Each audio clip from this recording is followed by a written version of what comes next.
Minute হয়ে গেছে।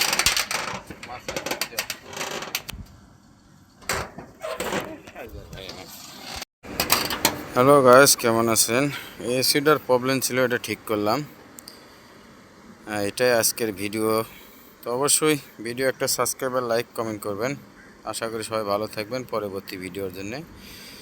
তো আমার ভিডিও দেখলে অবশ্যই দেখতে হবেন এসি কীভাবে চালানো হয়, কীভাবে পাসাং মানে সেট করা হয়, নষ্ট হলে টুকিটাকি কীভাবে ঠিক করা হয়, এটা আপনারা দেখতে পারবেন।